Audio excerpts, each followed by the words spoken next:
So I realized like 2 seconds before I went live that I didn't have my headset hooked up at all. So I think it's here.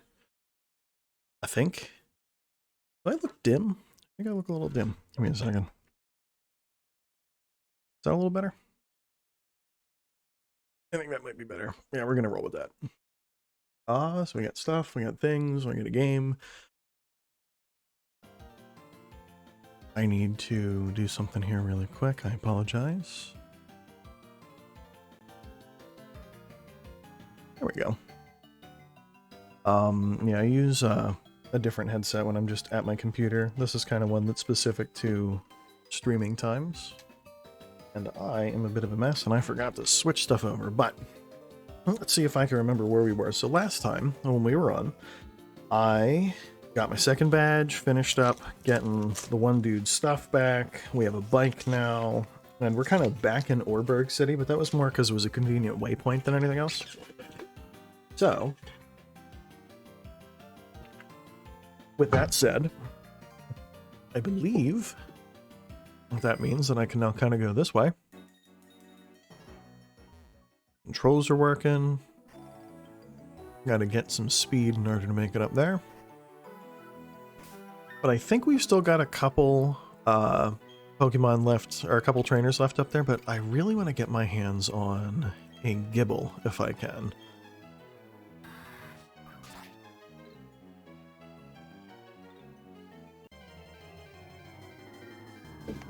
The idea there being that my buddy Pat, who was hanging around in the chat last time, Man Mountain, wanted initially to be named after or he wanted to have a Tyranitar named after him, and it turns out that Tyranitar is kind of a post-game Pokemon that you can pick up. So that unfortunately isn't an option.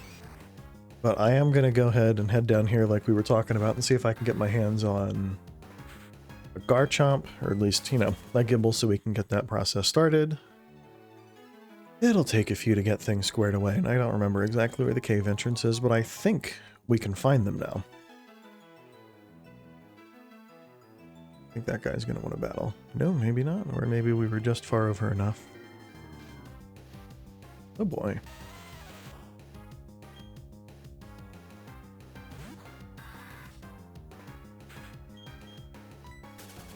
Not super interested in doing a whole lot of battles right now.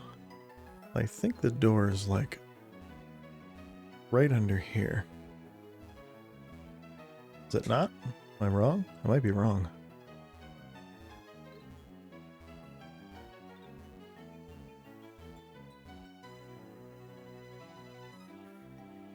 Ah, never mind. Goes back even further.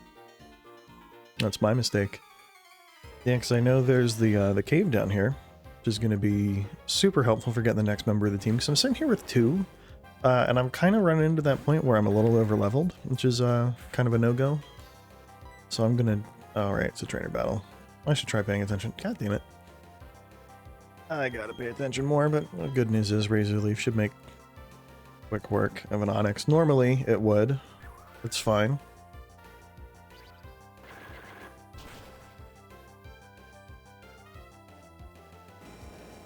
Very good.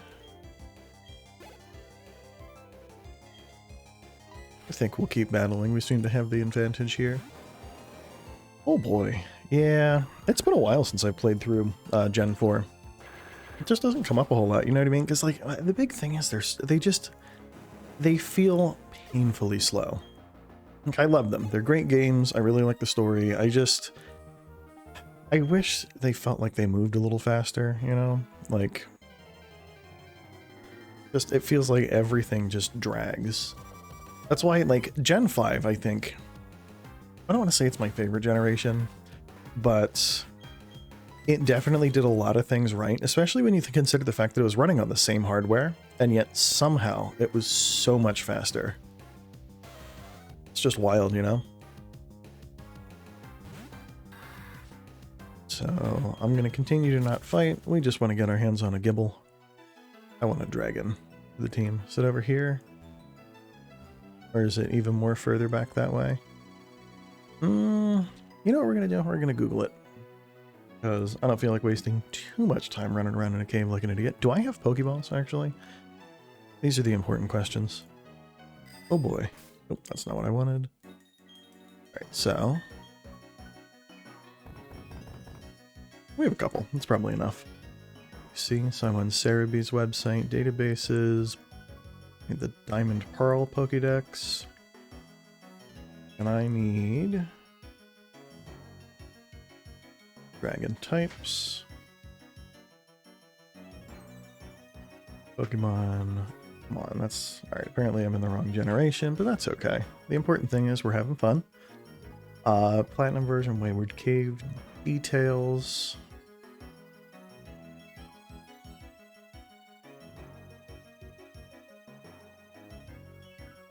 Sorry, I'm just kind of scrolling through because the way they have it broken out. So, alright, so that's what the floor looks like. Just going to keep that open over there.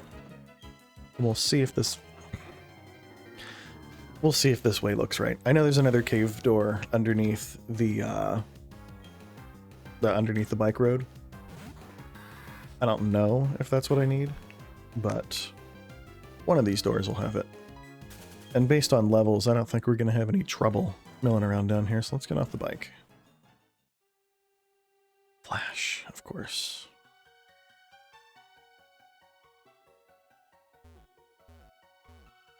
You know what? Let me see if I can't find... this looks like the floor we're on. Alright, so we're on the first floor. Alright, I'm going to take a guess and say that we need to go in the other door. Although, we can smash that rock and see where it takes us. No, I don't think that's going to do it.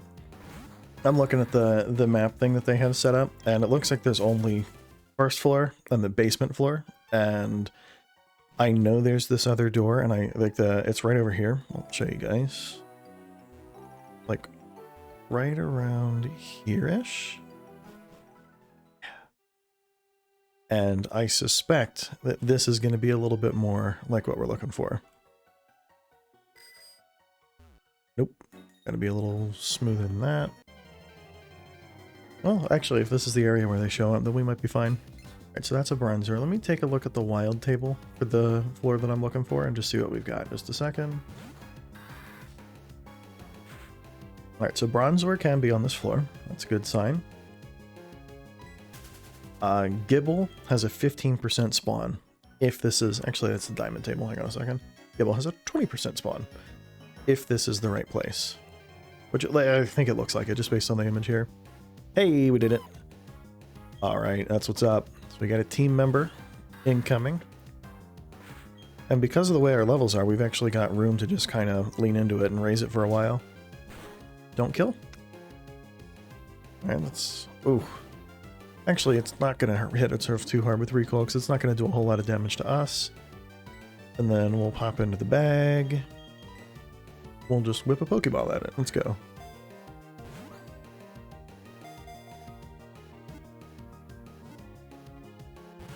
Damn. I was hopeful. Sandstorm's more annoying than anything. We can deal with it. The big problem is I've only got a couple Pokeballs. I think I got 5 more, so we better hope for the best on this one. Not a good sign. Not a good sign. I'm sure it'll be fine, though. I mean, worst case scenario, I clearly know where they appear now, so we can leave and go buy more Pokeballs. I'd like not to have to deal with that, but at the same time, like, whatever. 4 more.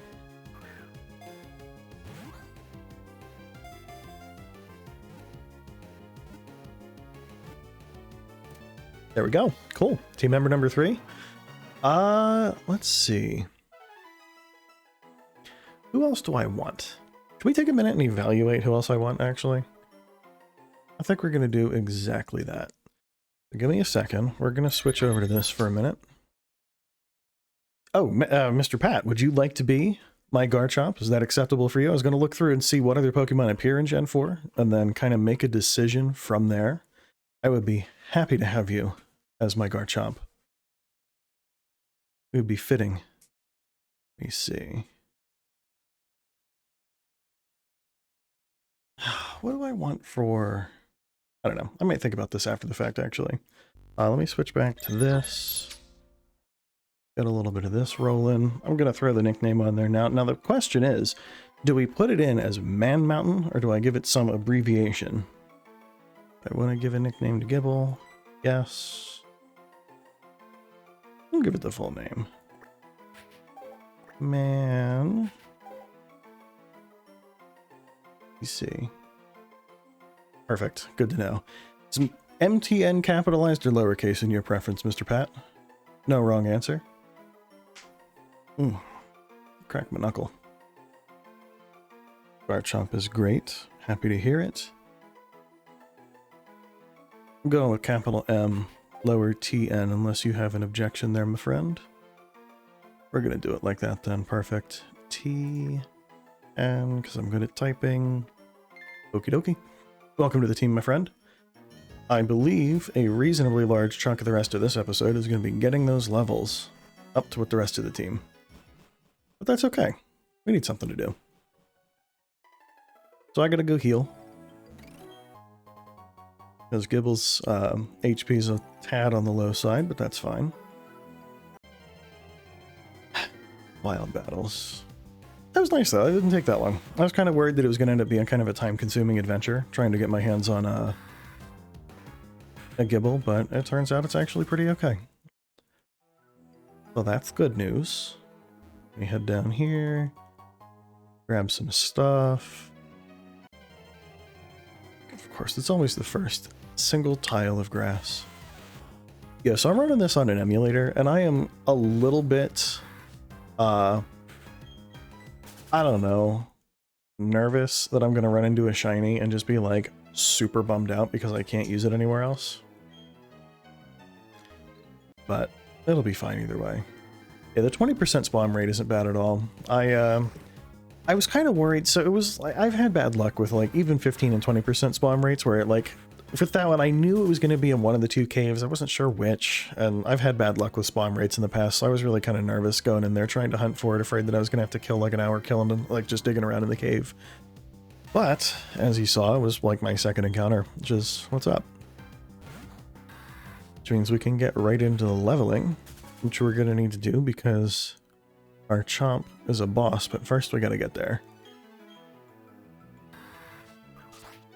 You know what? Let's take a second. What moves do we have on my friend Mr. Mountain? Dragon Rage takedown isn't too bad for now. Early game Dragon Rage is actually pretty good because it does a set 40 HP damage. Later game, when Pokemon start having well over 100 HP, that kind of gets a little limiting, but early on, it's not bad. You pop in here, we'll heal up.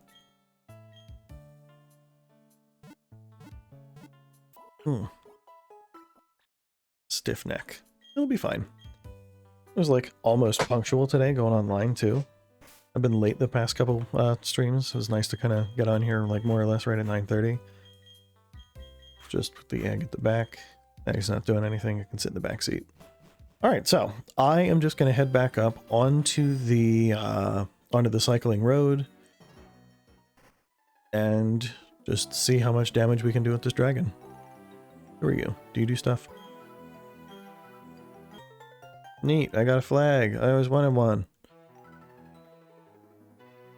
I'm glad you don't have to do any of the contest. You might have to do a contest. I think they might make like one of them mandatory.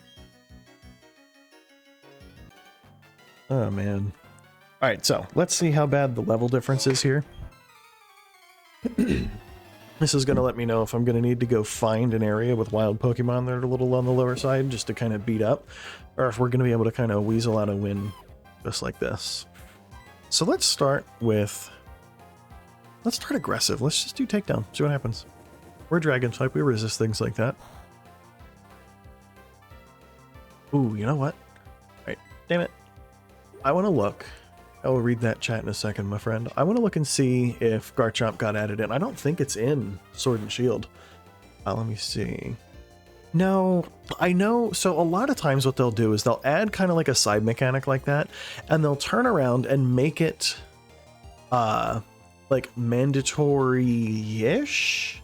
Like, it'll be one of those, like, you show up and they force you to go into the contest hall and talk to people, but then they don't really, like, they don't make you pursue it. Like, they did that with, like, the TV studio and, oh, nice. Yeah. I know they had the, like, that TV studio in black and white where they made you go and, like, film one episode of a television show. I think that was part of a mandatory playthrough in either the first or second one. So I can never remember which times they make stuff mandatory. Wow, we kind of took some hits there. We're gonna switch train for this one here. Pokemon. I'll send out you because you resist electricity. And yeah, I actually just pulled it up. So Garchomp was added. That is correct. Which is exciting. I should try and do something with him. I like Garchomp. Stats are pretty badass looking as always. Only problem is the dual weakness to ice, but I don't know.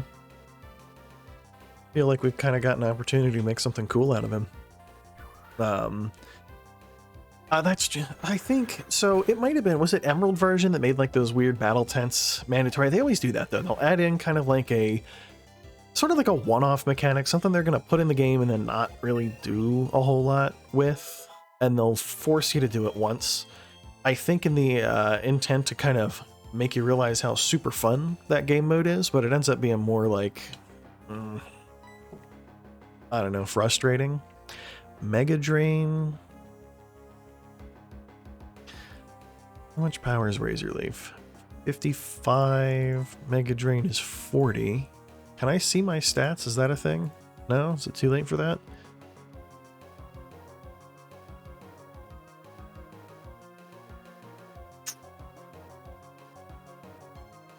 I'm gonna go for it.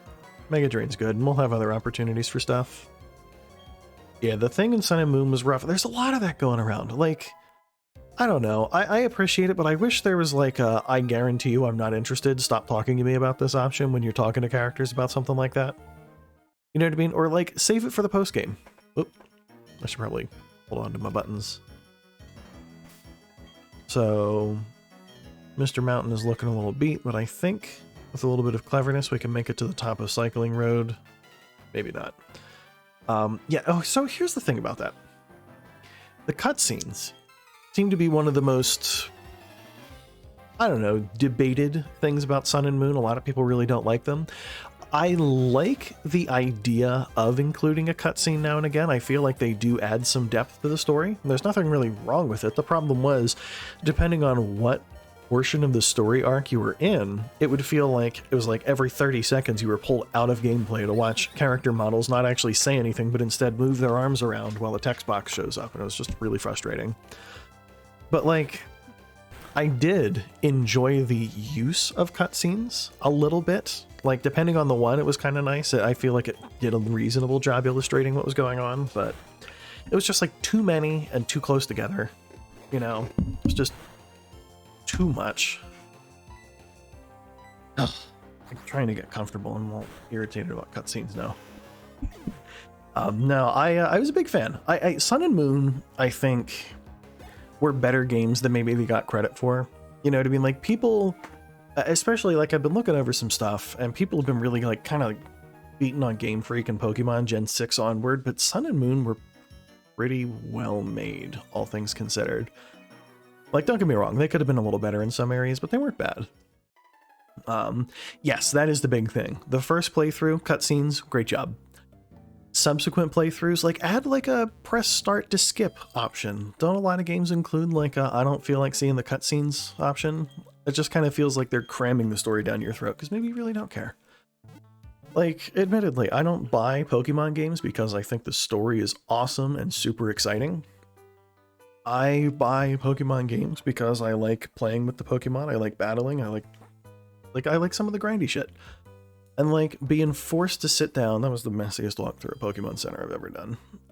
Being forced to sit down and like watch cutscenes for like the entire freaking day is just frustrating. See, and that's a big thing. That's a really big thing. So I'm going to take a minute. We're going to talk about that. So I think mechanically, Black and White were very good. Story-wise, I did enjoy them, don't get me wrong. I think X and Y crushed it in the story department. Like, if you told me I had to pick any Pokemon game to replay, X and Y are probably my #1 favorites for the replay. I love the story. I love the way they weave things like Mega Evolution a little bit more tightly into the lore of the world. It's the first time that feels like a Pokemon game got like actual world building instead of just like, I don't know, here's the map, make the Pokemons in it, and then there's badges. And like, you know what I mean? It felt like they actually took time and like built it out, which was awesome. However, on the other side of that, the post-game content was very lacking. The new generation of Pokemon was small. I did enjoy the upscaling to 3D graphics, and I was willing to kind of forgive the small generation because designing a bunch of new Pokemon and building 3D models for all the old ones had to have sucked. So like, I can make my peace with that. I would say that Black and White did not beat X and Y when it comes to things like story content, but I could go either way. Gen 6, easily my favorite game if you told me to, like, I had to pick one to play through again, just for the sake of enjoying the story and not doing anything else. Gen 5, I still might classify Gen 5 as where the Pokemon franchise as a whole kind of peaked. Because it feels like 1 through 5, each generation just kind of brought more to the table. Starting with Gen 6 is when it kind of felt like there was a little bit of a regression. You know what I mean? One of the reasons I think that I like Black and White so much, though, is just the marvel of there. Like, if you look at how slow this game feels like it runs, like just the movement speed, the rendering, how slowly the HP bar scrolls when you get hit with an attack, like the whole game, it just feels slow. Black and White ran on the same hardware and ran so fast. It was truly incredible. Yeah, and that's the thing. The newer generations, it's not that they're strictly bad. You know what I mean? Like Sword and Shield even, and I've complained about them on previous streams. And Pat, you, I believe, know my personal opinion about a lot of the Sword and Shield stuff. I like parts of them. I feel like, I don't know, the bar was set really high when we saw games like Breath of the Wild. And even Super Mario Odyssey, when we saw how well the Switch's hardware was able to deliver an experience. And then Sword and Shield, it kind of felt like it didn't deliver to the same level. Whether you feel that way or not is up to you. But like at the same time, Dynamax is fun. I don't know that I would say it's better than Mega Evolution. I think we talked about that on a previous stream too. It's just like, it's good. It's fun. The fact that it includes other Pokemon, like there's positives to it, but like it feels like, I don't know, they slid. They dropped Mega Evolutions, they dropped Z-moves. This Starly is getting super annoying, by the way. It kind of feels like for all the content that they added, they removed more than they put in. You know, like that's the big thing. Like, I don't know. Around Gen 5 is around when this series kind of hit its peak in terms of adding new content without removing old content. Starting with Gen 6, concessions were made with an increasing frequency until eventually we have Gen 8 where they couldn't even put in the entire Pokédex. Even now, after over a year and like paid DLC updates, they still haven't added in the entire Pokédex. You know what I mean? Like, even after this game cost a total of what, $80 plus tax, it is missing content. Enjoyed the Hollow Sword and Shield. Some things I wish I had in it, some nice things. Yes. So, and that's the thing. I would love to hear your opinions on this. The Isle of Armor or the Crown Tundra or both, you know, pick one. I feel like the Isle of Armor's wild area-esque vibe is what the original wild area should have been. Like, the normal wild area feels empty. Like, I know there's Pokemon models, but it feels like it has, like, no personality to it, you know what I mean? The wild area on things like the Isle of Armor feel like they're bursting with life. They feel like there's a lot more personality, a lot more care was put into the environment, you know what I mean? It feels like someone took the wild area and then, like, actually finished it before putting it on the market. So, and like, I don't say that because I think that the original wild area was bad, but when they were originally talking about it, it kind of sounded at least a little bit, like they were kind of suggesting it was like the open world Pokemon game. Like, the wild area connects different towns. It's where you're going to go for a lot of your adventure. You'll pass through multiple times. And I was like, no way, the wild area, that sounds awesome. And then you go there and you have to pass through it like twice, ever. Like, so, and that is a big thing. And that's something that I'm willing to recognize. You know what I mean? Like, the original wild area was not bad, but I do respect the fact that with continued development time, they made it better. So the big question is, I know Pokemon Day is coming up. I think this week. I forget what the date is, but I'm pretty sure it's just in a few days. At the Nintendo Direct last week, Pokemon as a franchise didn't even get like a mention. It's the 25th. That's like this many days from now. That's not a lot. There was the Nintendo Direct the other day, and we expected or at least I expect, maybe I don't want to speak for everyone, but I personally expected to hear more about Zelda's 35th anniversary. We got a remake of Skyward Sword, or not a remake, but like kind of like an HD remaster. I had kind of anticipated more, but whatever. And I kind of thought we were gonna, if not get a Pokemon announcement, then get something like and be on the lookout for a Pokemon Direct next Thursday or something. You know what I mean? I figured we'd get something, and they were radio silent on the subject. Let me see. Yes, Mr. That Guy. Show me the thing. So, and here's the thing. Not to, I don't know, fuel the hype train at all, but there have been rumors of a third DLC for the Switch, for Pokemon for the Switch, for quite some time. Do I have to get on the bike before you'll let me walk by? Are you serious? Whatever. There have been rumors of a third DLC for quite some time. The biggest one is, if you're familiar with like the idea of the Pokemon Earth, the concept is that every region in a Pokemon game is based off of a real-world location. A very easy one to see is the Alolan Islands being based off of Hawaii. If you've ever looked at a map, you know Hawaii is a bunch of little islands next to each other in the Southern Pacific. And no shit, that's exactly what the Alolan Islands look like. So, and it kind of sounds like Aloha, which, there you go. It's very subtle. Geographically, if Galar is like Great Britain, and Kalos is France, there are rumors, or at least this is what the kind of like the Pokemon community online is trying to sell everyone on the concept of, that a DLC will be coming for Sword and Shield that would let you take a boat to Kalos, and that would reintroduce certain mechanics like Mega Evolution. I think that sounds like an enormous amount of content to add in a DLC, and given how shallow some of the other DLC stuff was, I don't know that it's realistic to buy into that. But I'd be lying if I said I wasn't hopeful that that's what it turns into. You know what I mean? Like, that's potentially huge.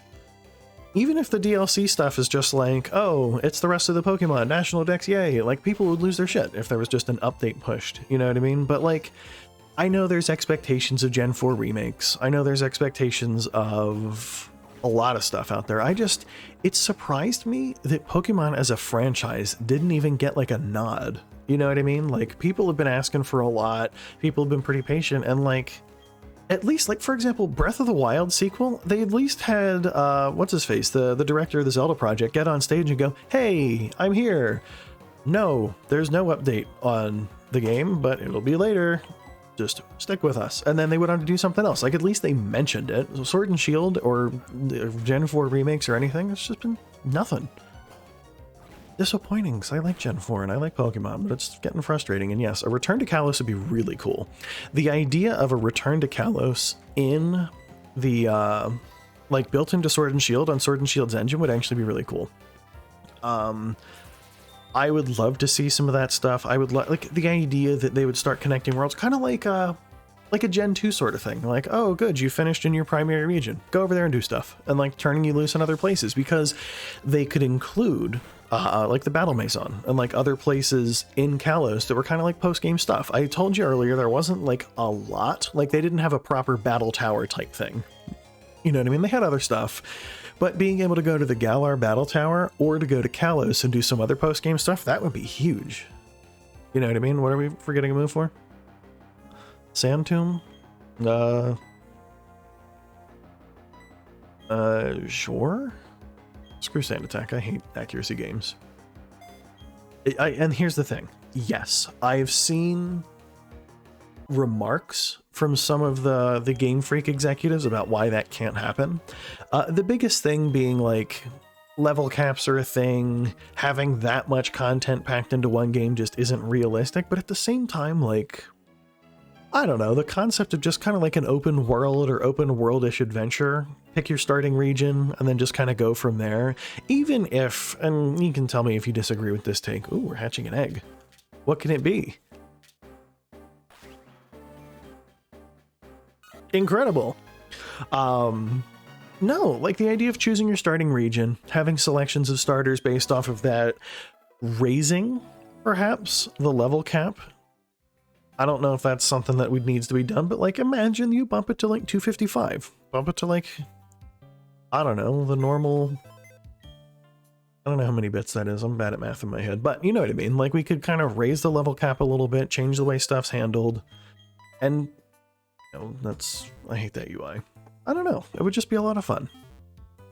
But like I remember there were rumors when Ultra Sun and Ultra Moon were coming out that they were going to let you travel back to Kanto, and of course that didn't happen, so I'm electing not to take too seriously the idea of new DLC update coming out for Sword and Shield, and it includes another region, because I don't think that's the most realistic. It would probably be some smaller thing or some patch that just adds another Pokemon, if they were going to do it at all. You know what I mean? Not to shit on the idea, but if you think about it, realistically, based on the calendar, Gen 4 remakes, if they're going to happen, are probably on the slate for fall of this year, right? Like, they've been releasing every 2 years or so now. So I think that's a pretty reasonable timetable to at least anticipate. I'd like to be wrong. I would love to see that, you know, whoops, it turns out they're doing a 3-year release cycle, because that's a lot of extra development time for a game. However, let's say I'm right, you know, it's coming out this year. Well, I would rather them put the full development time into a Gen 4 remake game and like take it seriously rather than half-ass it and be building out DLC that they can sell for a current game while also building kind of a half-baked game that they'll then sell DLC for later to make up the difference in what they didn't put in. Like, I would rather see just a full-fledged game and just get no more content for Sword and Shield. Personally. I don't know. I guess it depends, though. Sword and Shield are fun. Don't get me wrong. Like, I like the Galar region. I like the art style for the game is fine. It just, it feels mechanical, so.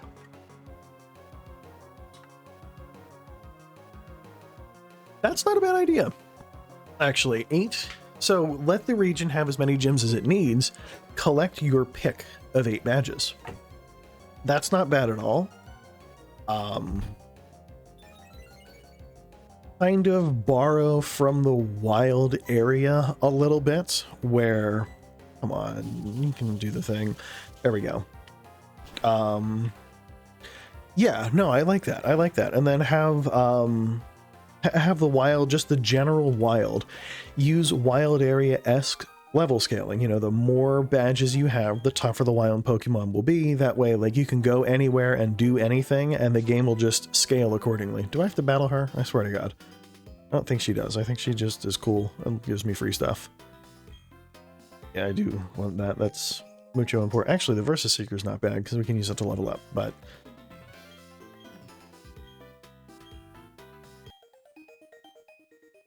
cool, we got more stuff for the watch.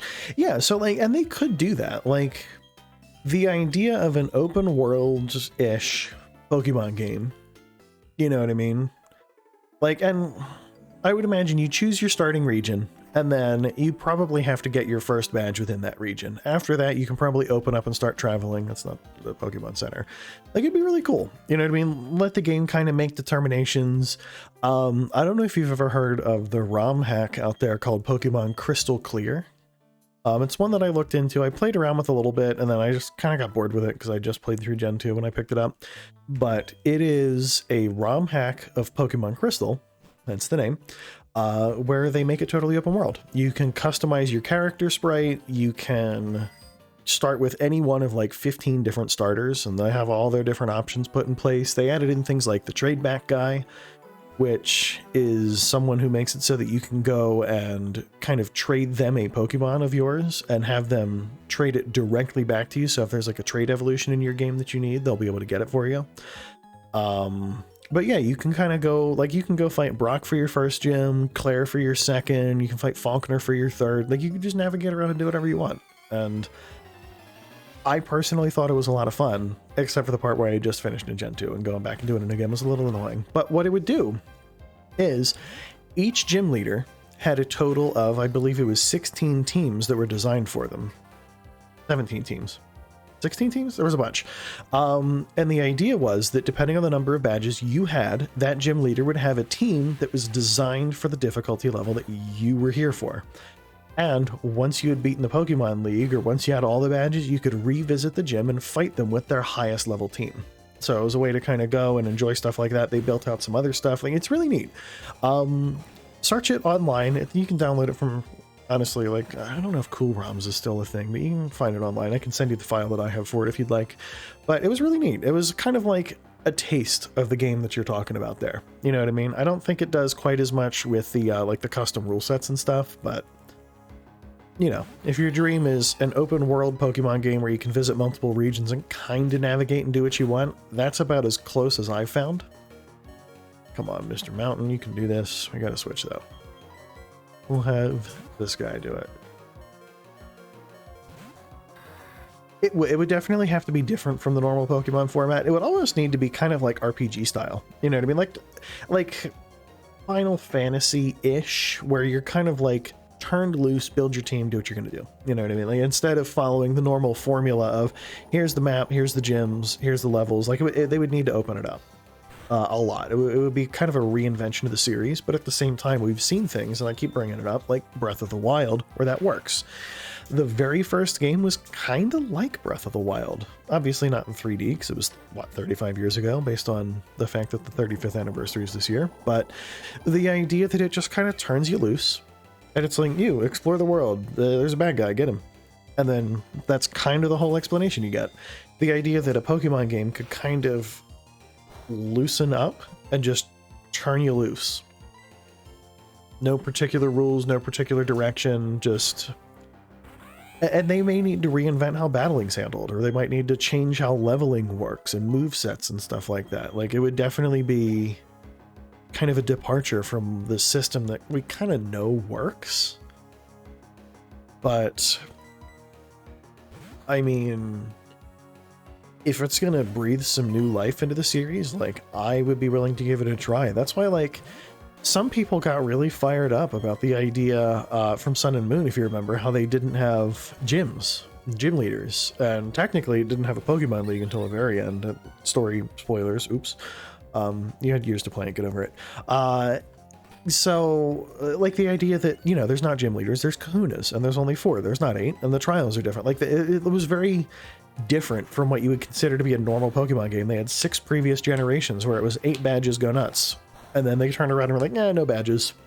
4 big trials, but it's different. Let me see. It's a huge risk.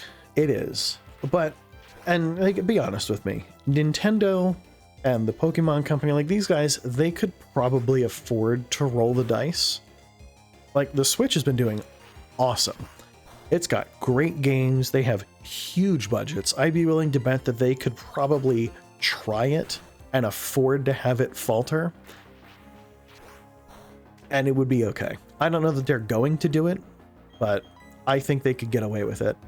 But yeah, and that's the thing. Like, approaching the change with Sun and Moon with an open mind, I think is big, because like, the way that all wound up working out, I feel like I didn't miss the gyms as much as I kind of thought. It was like when they announced, they're like, oh, there's no gyms, it's trials. I was like, that's stupid, give me my gyms back. And then I played it and I was kind of like, oh wait, hang on a second, this is actually fine and makes no freaking difference, because by the time you finish the story, what did you remember? The gyms? Is that like a primary focus for you? No, not really.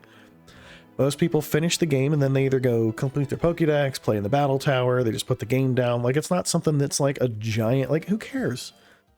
Travel around the region, catch your Pokemons, level them up, become the champion. Does it really matter what exact vehicle gets you there? Gym battles versus Kahuna trials, or whatever they call them? think so, personally. Maybe I'm being too relaxed about it, but it doesn't bother me. Like, it's, I don't know.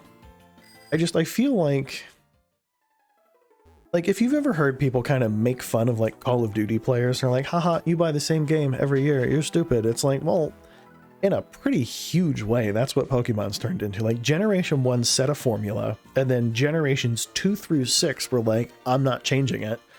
Gen 7 rocked the boat a little bit, and then Gen 8 wimped out and went back to what they were doing before. Like,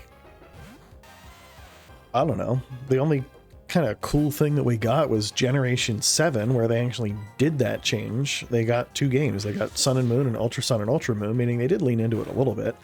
But then, like, with, like, the only thing that was kind of fun, and take this with a grain of salt, I guess, if this isn't how you feel about it, but Sword and Shield, the gym challenge doesn't feel like it's just some niche thing that some random kid's gonna do. It's like the major sporting event of the region. And I did appreciate that, you know what I mean?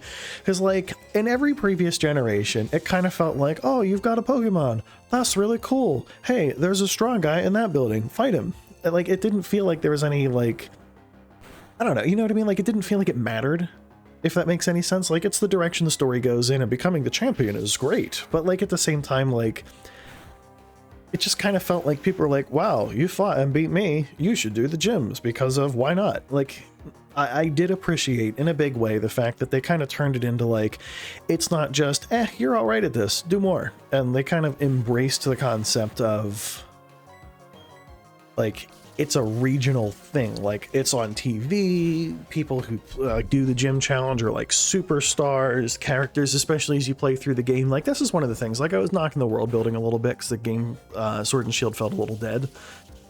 They did a good job of kind of selling you on the idea that like it worked, because as you get further and further into Sword and Shield, more people recognize you, you know, and they're like, oh my god, that's my name, a character Evan, because that's my name. So you're like, oh my god, that's Evan from TV, I saw him on the challenge. And like it sells you on the fact that it's not just something that you can do if you're bored, and that it's actually like a big phenomenon in the region.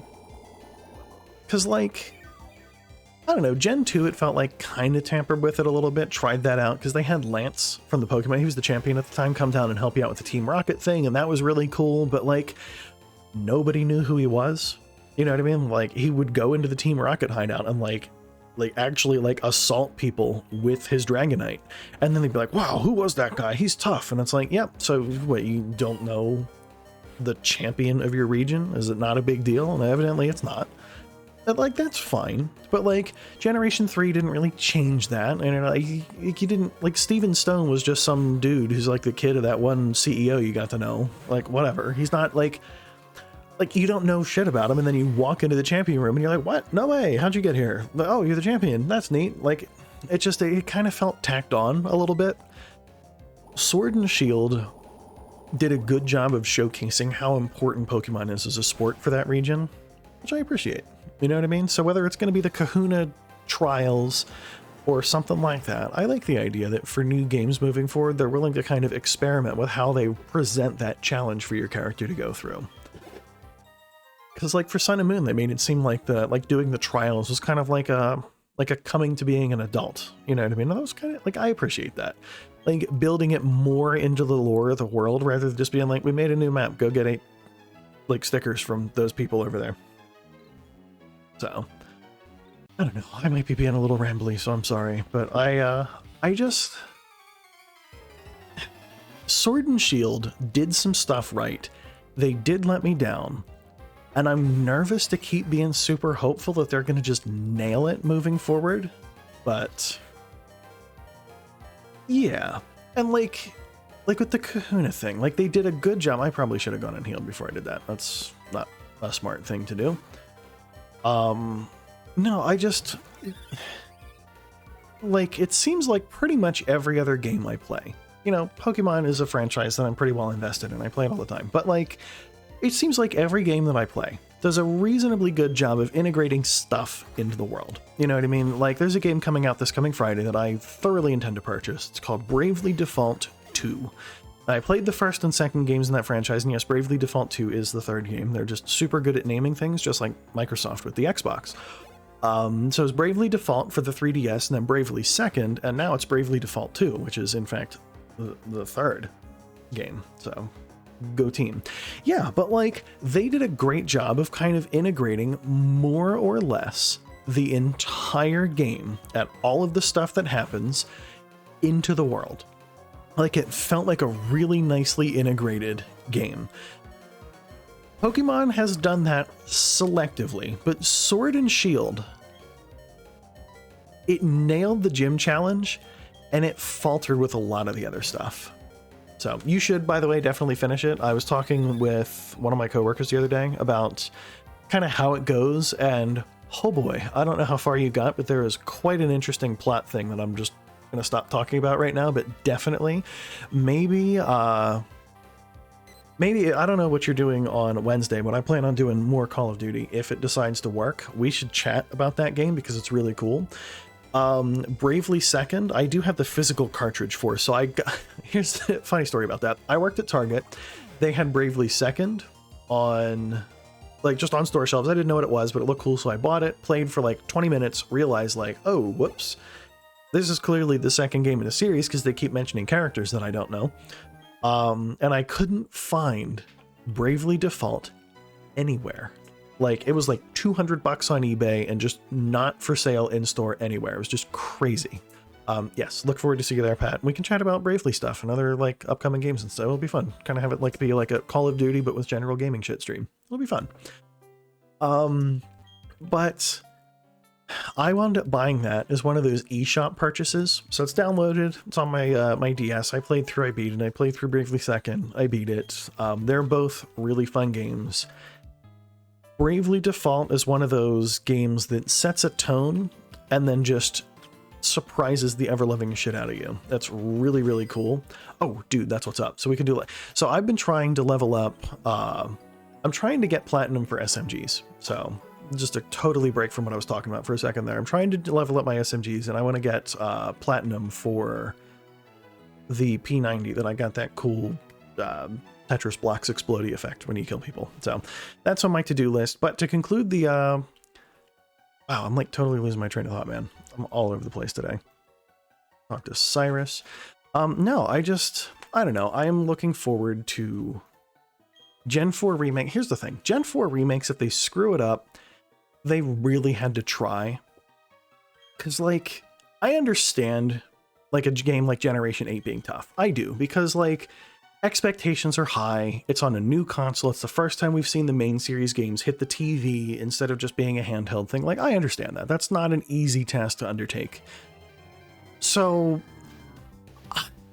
I can forgive some of the shortcomings of that generation. I can let it slide because there are things that I think they did well. I'm like, and I'll check really quick if you're at all interested, but I am like 500 something hours deep in Sword version. Grabbing my Switch right now because I'm very curious. Give me 1 second. Where do we go? My page. It's my Switch. Hang on. Profile.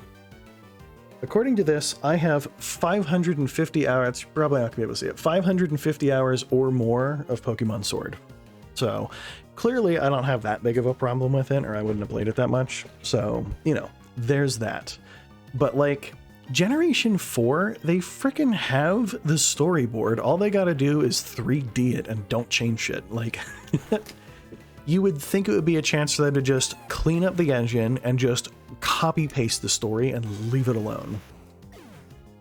So, and here's the thing. I gotta be honest. All right, so Mr. Mountain, you have fainted. We gotta go back. This is disappointing. I was kind of a whiny bitch at the time, if I can be completely honest, about Gen 3, because I played Gen 1, not when they came out, because I was like 5, 6, like I was young. You know, I didn't really know what was going on. I didn't even learn about Pokemon when they were first out. So I got red, I got blue, I got yellow, I beat all of them. Generation 2, I got silver and crystal, golden crystal, I don't remember, but I got multiples, I beat them, and it just had this whole thing of like, there's one region, Generation 2, there's 2 regions, and I had my heart set on Generation 3, there's 3 regions, and it cut it back down to 1, and I don't know why it made me as mad as it did, but as soon as I realized that there was only 1 region in Gen 3, it just left this really bad taste in my mouth, and I just never really cared for it that much. Like, I've replayed them since, and like, there are a lot of things they did right. Like, we can kind of go on the compliment but critique each generation train if we want to do that. That can be a separate streamer. I can just not shut up for the next hour. I don't really care. But Gen 3 did some stuff right, but it was such a disappointing thing that it just left me pissed for a long time. So I got Alpha Sapphire and I beat it. And I got like the shinies and I got the deoxys. I did all the stuff. And then I promptly put it down and never did anything with it again. I barely explored in the post game. I just transferred all my Pokemon out because we talked about this. I really, really liked X and Y.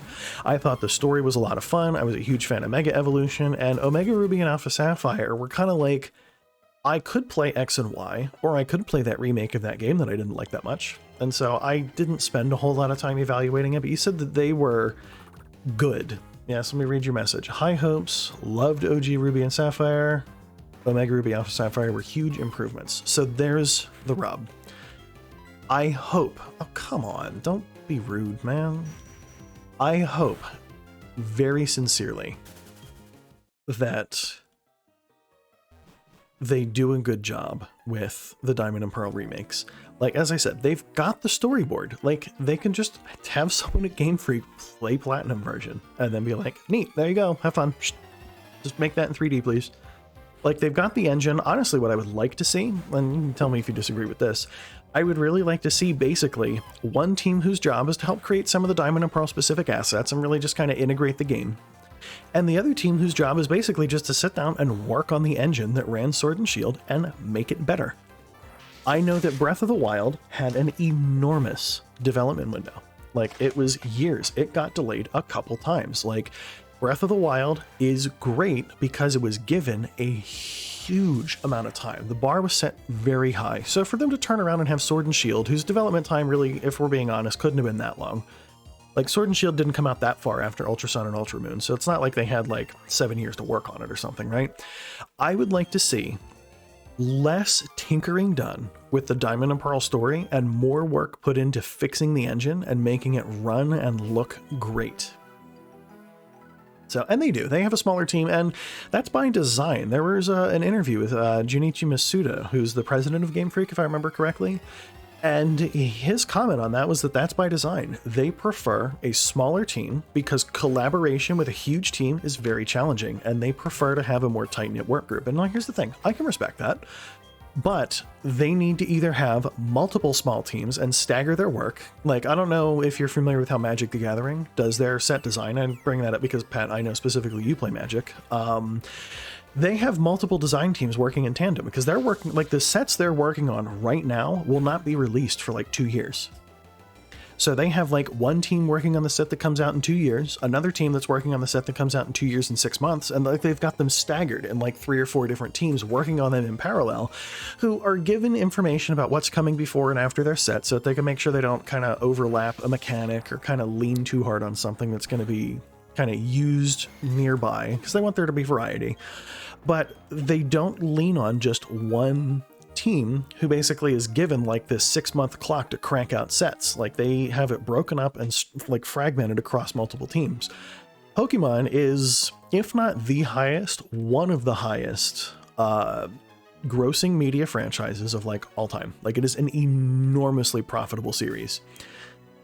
The idea that they can't have like 2 teams at Game Freak, and just like, if games come out every 2 years, that's a 4-year development cycle per game.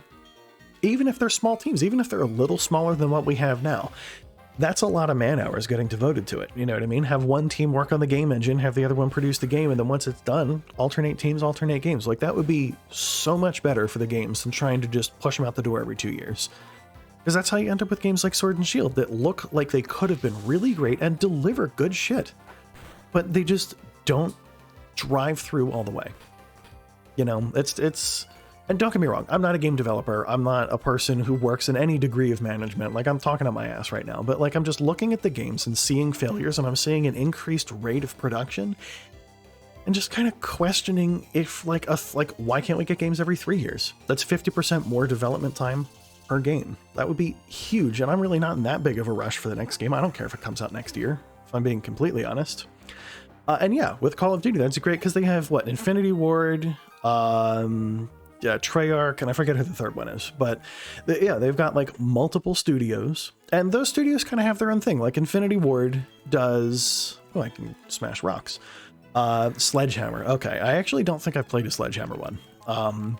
Like I know Infinity Ward, at least the game of theirs that I have played that I'm familiar with is Modern Warfare, and I love Modern Warfare.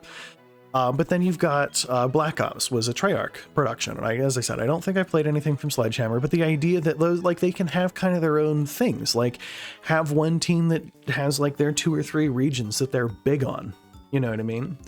Like Kanto and Sinnoh will be produced by those teams, so they can kind of take giant development times and really build out their world, like have them handle like every 3rd generation. That would be enormous, because you would be able to get like Breath of the Wild scale world building in a Pokemon game. On the flip side, I recognize that that's probably kind of expensive, and part of me wants to say it's the biggest like grossing media franchise, like they can probably afford to eat the cost, but we're kind of at this weird point where like it's been working for them, just doing what they're doing, you know what I mean? Producing games and spitting them out every 2 years and just making money. And now DLC, as I understand it, the DLC for Sword and Shield sold extremely well, so I don't think that's going to turn around and go somewhere else. The problem is, I think that's more of a result of like people wanting more out of Sword and Shield and realizing their only option is to pay for it. I think it's less a representation that people are ecstatic to see that DLC is a thing in Pokemon. You know what I mean? Like, I would really prefer that $60 gets me the whole game, but I want the whole game. So if someone tells me it's $60 plus a $20 season pass, I guess we're spending $80. Like, I'm kind of a pain like that. Like, I remember when, I'll answer that in a second. I remember when Smash for the 3DS started doing DLC. You could download characters. There were plenty of characters I didn't give a shit about and I didn't use, but I bought them all because I have this obsessive need to have all of them. Like, it's not a healthy habit, but at the same time, like, I have a suspicion that those kinds of people are the kinds that play Pokemon, the people who have like a gotta collect them all sort of thing. And if you tell me, here's a game, more content's coming out later, but you gotta pay for it, yeah, people are gonna pay for it because they want to collect all the shit. I would need to look into that, to be completely honest. Game Freak and like fears about bankruptcy is not something I had heard about, but like, I would need to look into how that works. Like, I don't know, and we're gonna get off topic for a second, but I'll bring it home, I promise. So I don't know if you know how like the Spider-Man integration into the MCU worked, but it was one of those things where like Sony owns the Spider-Man license, but Disney wanted it in their movies, so there was some licensing agreement that worked out. Let me see. Yeah, and that's the thing. DLC, I can deal with it, but I would really rather it not feel like content that just should have been in the base game. But no. So the Sony and Marvel thing with Spider-Man, the way it worked is they kind of split production costs. Sony paid some degree of money into it. It was like 25% or 10%, like whatever number they came to, and then they get that percentage of the profits. So if Sony pays 25% of the production cost for a movie that includes Spider-Man, then Sony gets 25% of the profits out of the movie. But then one of those companies retains merchandising rights, meaning that's the company that's allowed to do things like make action figures and t-shirts and all the other shit that you can put all over the place that they can sell. So what I would need to see is how does that sort of relationship exist between the 3 companies that have a stake in Pokemon? I don't know between Nintendo, the Pokemon Company, which was Creatures Inc., I think helps do stuff like, I don't know how that relationship works. And then we've got Game Freak. All 3 of them have like a partnership or a share of the Pokemon franchise. I don't know who has merchandising rights, how profits are divided up, but the idea that Pokemon can be such an enormously profitable franchise and that Game Freak could be anywhere near bankrupt just feels completely insane to me. You know what I mean? And if that's the case, and maybe this isn't the answer, but give me an opinion on this. What if Nintendo just like bought Game Freak and just had a good in-house development studio? Because here's the thing, Game Freak can do good work. So, sometimes they've demonstrated it before, and I have faith. You know what I mean? And it might be. It very well might be. I honestly am not super sure. It feels wild Oh, we're gonna have to do, this is gonna be, some person's thing is gonna happen here, isn't it? It's like a, yeah. Let's see, it's a cutscene, but it's like 2D, so it's fine. I'm gonna just press the buttons because I don't really care what she says. Yeah, because that's the big thing. Part of me wants to turn around to just be like, Game Freak, bad. They make game suck. I hate them now. Like, you know, like it's easy to blame them because they're the game developers. But the big question is, since they're not the only company, and I watched a YouTube video on this. I think, who was it? Was it Sylph Spectre on YouTube? If you're at all interested in looking it up, he did like kind of like a rise and fall of Pokemon thing where he was talking about like release trends and stuff. The new games and the new Pokemon within them, they try and time the release around the release of like new Pokemon card sets, a new season of the anime where Ash goes to a different region and does a different thing. So I do question pretty heavily whether it's Game Freak's fault outright that Pokemon has been struggling in like a quality department, or if maybe they're getting a lot of pressure from like Nintendo and the Pokemon company. Like maybe there's some sort of outside, like, we're releasing the anime in fall of 2021. You better have Generation 9 on the market by then. Like they might be kind of under the gun in that sense. I really don't know. Something contest hall. Yeah, dude, go check things, man. I believe in you. Check all of the stuff. Well, prioritize the thing you want to check. Other stuff can probably wait, but that's the big, like, you know what I mean? I really don't know who to blame. Honestly, I don't know that we have to blame anyone.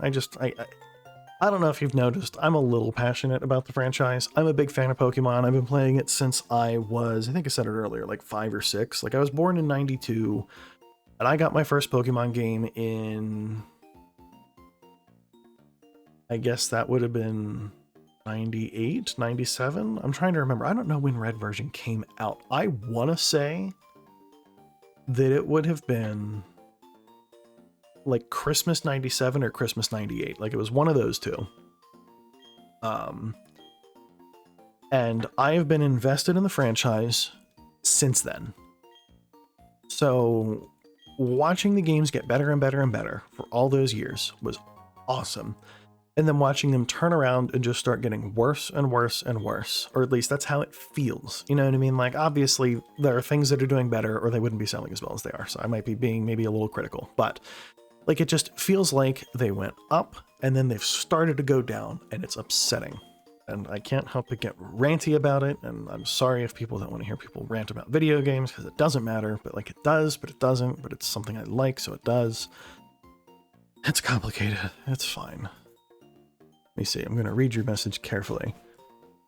PCG, card releases have to go, blah, blah, blah. Yeah, and that's the big thing. Like, it might be whatever company is directly responsible for the trading card game. It may very well be that that company is like, we're releasing Generation 9 this fall. Your game needs to be ready. And then Game Freak has to go, sweet. Looks like we'll just cut all the post-game content to save on development time. Or it could, I don't know what company produces the anime. It might be a different thing. They might be like, hey, we're running out of content for this season of the anime. It's time for us to go to a new region. That season launches in the fall. You need to have your game ready to launch on the day that episode 1 comes out, or whatever. I know they try and keep these things in sync. You know what I mean? It's not like they want to just sit there and release whatever, whenever, and just half-ass the whole thing. Like if Generation 8 games come out and then it's like a year later before the anime starts, it's going to feel all over the place. So, yeah, and I'm not sure. I can look into it. I'd actually be really interested to see what the numbers are. So I may look into this and kind of chat about it next time I'm on playing Pokemon, just so I have like a more thorough grasp on it. But you know what I mean? It's one of those things where it's not just Game Freak, and it's really easy to blame them for it. And to be completely honest, they are the developers, so they are not blameless. But I don't know that it's fair. Wow, is it like really light in here? Yeah. Look at that. I'm pretty sure there's supposed to be some big dark shadow in here, and I'm not supposed to be able to see what's going on. That's funny. I'm just going to fight the people because we need the experience. But yeah, and that's the big thing. So it could be that the Pokemon company is kind of sitting there with a gun to Game Freak's head and going, we're releasing this year. Deal with it. I don't know. I really don't know. I don't know enough about it to blame any one particular company, and I'm obviously not an expert or anything. You see, so that's what happens with anime. Yeah, so here's the thing. I actually don't know if the Orange League was poorly received or not. I was like 7 at the time. I was like, wow, that's awesome. He's going to the islands. Like, I don't know if people hated it or not. I will be candid, so feel free to let me know if my personal interpretation is not what everyone else felt.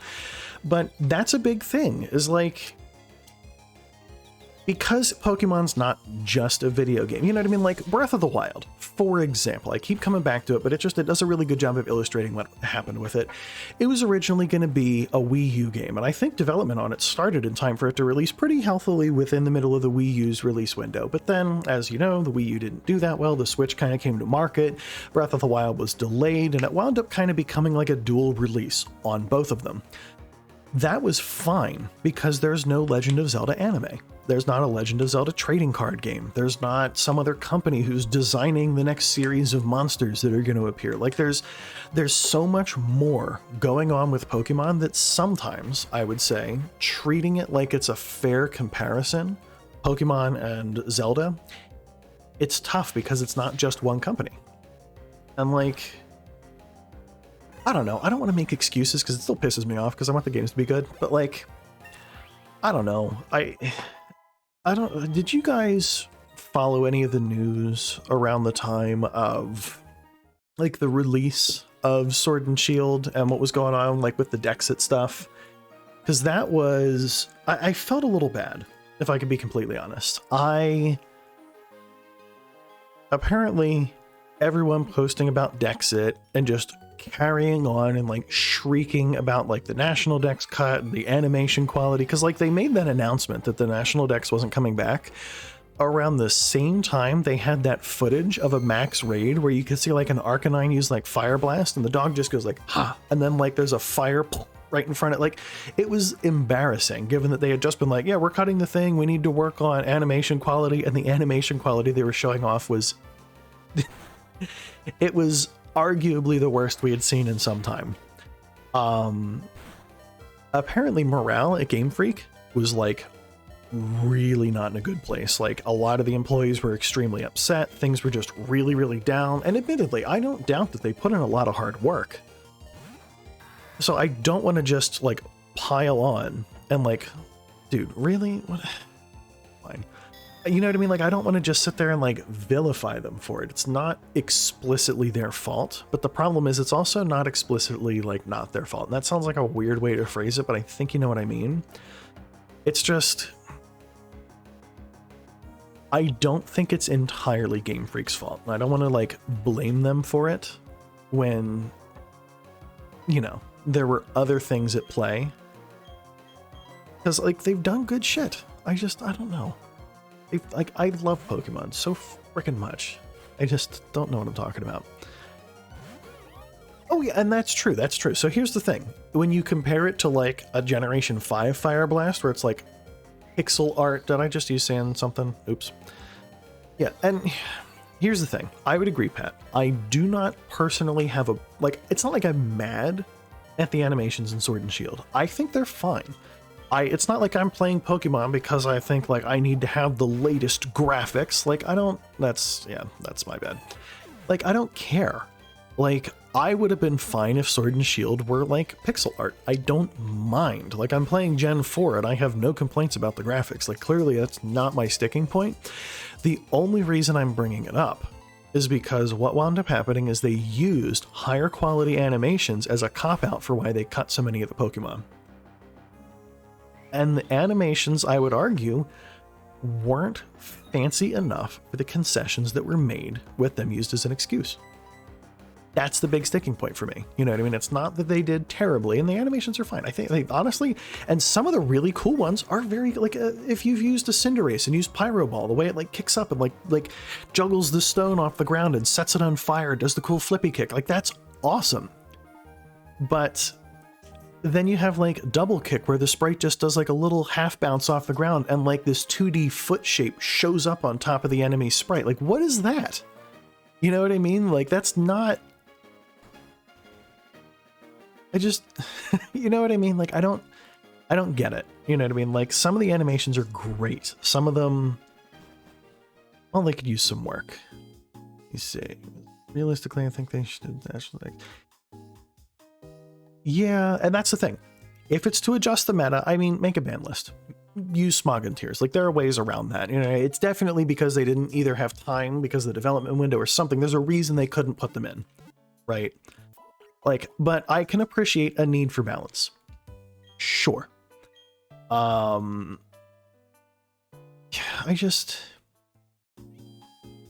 can deal with that. I don't know. And like the movement and the animations and the art style, like I really enjoyed it. And like, I'll say, like, I don't know. I didn't spend a whole lot of time hanging out with friends as a kid. Parents' sleep schedules and some other stuff made it kind of impossible to have people over. And like, that's fine. Do I fight people if I come through here? Nope. All right, that's fine.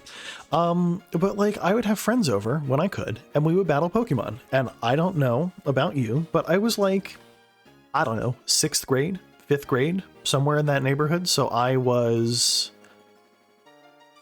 let me do a little thinking here. What I guess it would be Gen 3 that was out then. That makes sense based on what I'm remembering here. So Gen 3, my friend had Ruby version. I had Leaf Green version. We would battle.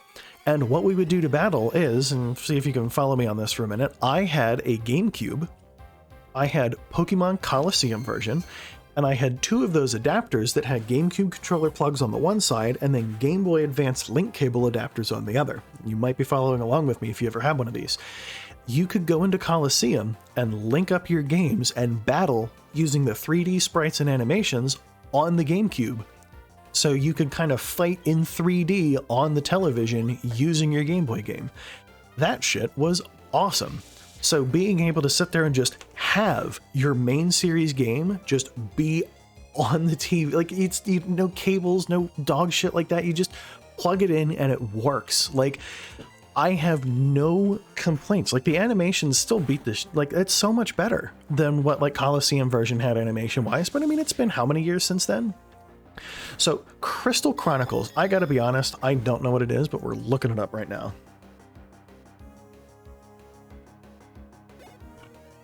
What is Crystal Chronicles? Do I need it? Do I want it? Oh, Final Fantasy. I might need it. Is there a remastered one? Oh my god. What's happening here? I want a thing. Hang on. We're gonna pause. I gotta do something. You guys, I don't know if you know this. You probably know this, but look at this. I googled it, and I think this is probably what we're talking about, but they did like a remaster of it for the Switch that you can buy. Is this what we're talking about? Do I need it? Is that code for... Okay. Now, is it cool features that I can get by emulating, though? Or is it like cool features that are just kind of gone? Oh, hang on. Why is this not playing? Let's do that. There we go. Music. Is it cool stuff that I'll get from an emulator, or is it cool stuff that just kind of depended on being on platform at the time and it's just not a thing anymore? You know what I mean? Like, because that's a big thing. Like, for example, I'm playing Pokemon Platinum right now, and I can't have like a Gengar on my team because there's no way for me to trade to evolve it. Like, that's just, I would need to be playing it on the original platform with people in order for it to work. So I don't know if Crystal Chronicles was something like that, where it was kind of like, have it on your Game Boy or something, and you can pair it with like a partner game on the console. I'm assuming it is, given when you brought it up. That's fair. I don't know. That's tough. It looks nice though. I mean, the art style's cute. Obviously, I'm not seeing it in action, but like it seems all right. I don't know.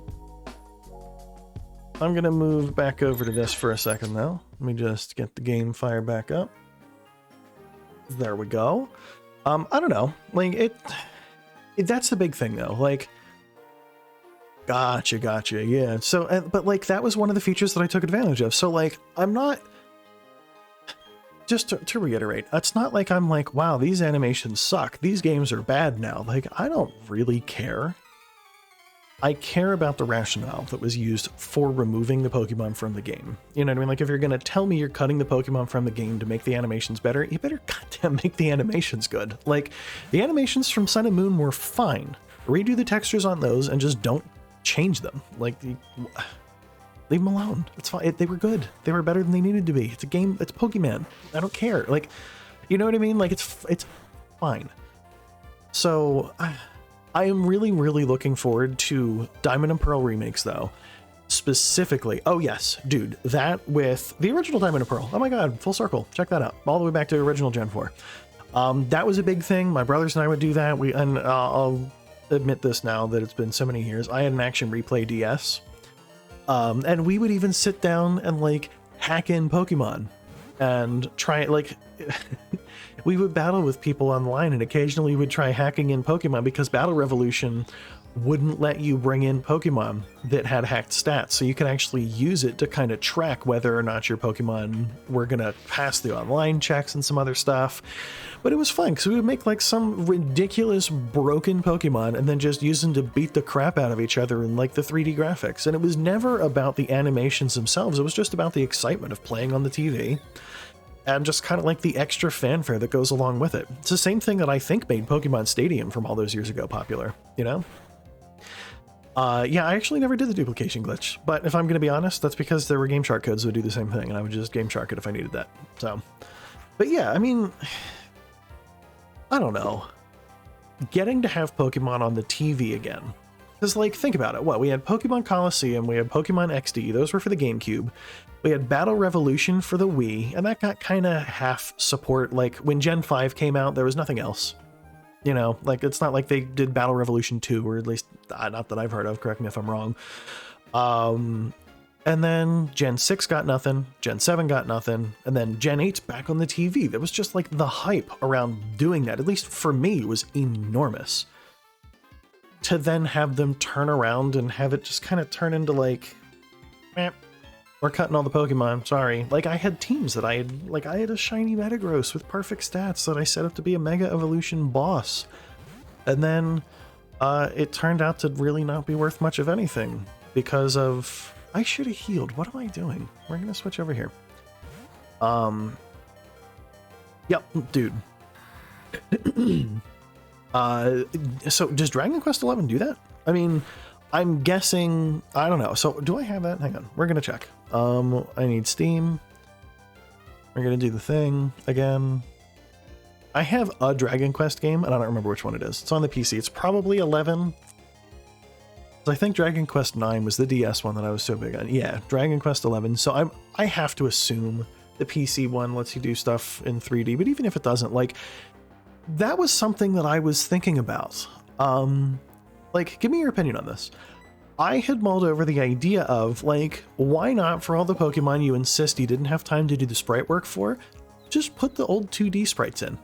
I don't think anyone's going to be mad about it, you know what I mean? For the ones that were produced in Gen 6, 7, and 8, you have the 3D models, just put them in the damn game. But then for the generations 1 through 5 Pokemon that you didn't have time to finish, just pop 2D sprites in and call it a day. Like, I think that would be both hilarious and completely fine. You know, like, I don't have any complaint about something like that. Isdruvis. Yeah, because I want to keep switch training my my mountain. Oh yeah, by the way, Mr. Officer John, you are the person for whom my starter was named. Congratulations, you done it. It's a meme. I don't know if you've seen the cake. Google it. If you haven't, you know what I'm talking about. Oh, see, here's the thing. That would be hilarious. Or getting into a battle and seeing like a 3D Pokemon ready to kick some ass, and then you send out like this paper-thin 2D sprite that's going to fight it. Like, I think it would be hysterical. And here's the thing. Pokemon's not like some like edgy, dark, cool like, it's a franchise that's kind of built around kind of its lightheartedness. Like, why not lean into that and just let the fans be happy and have it be a little ridiculous until you finish the 3D models? Like, that would be funny. You see, docking on docking. Dude, how about that though? Like, oh, that kind of reminds me, there was something that you could get in, I think it was Heart Gold and Soul Silver, called GBA Sounds. As an item you could get from the Game Freak building in Celadon City, and it would let you kind of toggle between the old like 8-bit style, like original Gen 2 music, and then the updated Gen 4 remakes of all of that music. That's just kind of like a more aggressive version of that, where you have kind of like your old 2D 8-bit style game undocked in handheld mode, and then you put it in the TV and blam, 3D mode. Like, that would be awesome. I don't know. There's so many cool ideas. I recognize that there's no way in hell Game Freak would ever act on a lot of this stuff, but like, I don't know. I can hope, right? Like, that maybe they'll do something cool. Is it wrong for me to be like, hey, Gen 4 remakes are going to be awesome?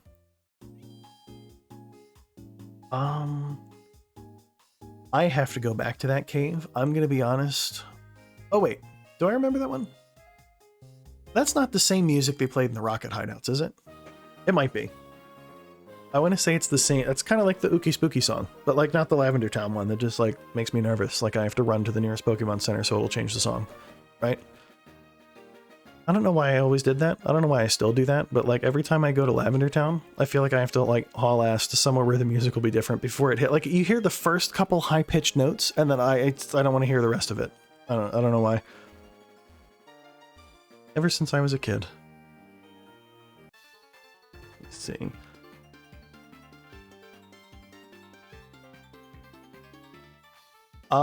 Yes, I think honestly, Cornera, that's exactly it. High wishes, high hopes, and like honestly, I was saying it earlier, the big thing is the game exists. Like the storyboard is made for it. They literally just have to not screw it up. Like, don't change it, just make it 3D.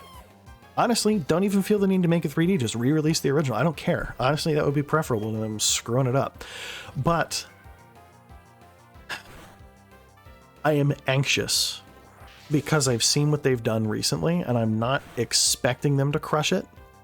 However, Pat did bring up a good point earlier that apparently Omega Ruby and Alpha Sapphire were good improvements on the original Gen 3 games. I'm hopeful that with the extra time that they've had since Sword and Shield released, maybe Game Freak's gotten better at programming for the different hardware. Because if I heard correctly, I think Sword and Shield were originally going to be 3DS titles that were then ported to the Switch partway through development. So maybe there's some hope for them to kind of capitalize on their increased understanding. So, oh, that's going to be a challenge. Now, if we're being completely honest, they'll probably just make the statue look like whichever one is for the version you have. It wouldn't surprise me if the reason they did that statue that way was just for the sake of ambiguity and not having to build two assets for it. But like, I don't know. Because I always liked that because it left it kind of ambiguous.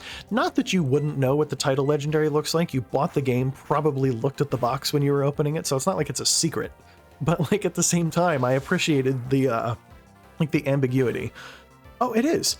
It's brilliant. It saves them creative time. It kind of has that little extra, just kind of question mark about what it could be.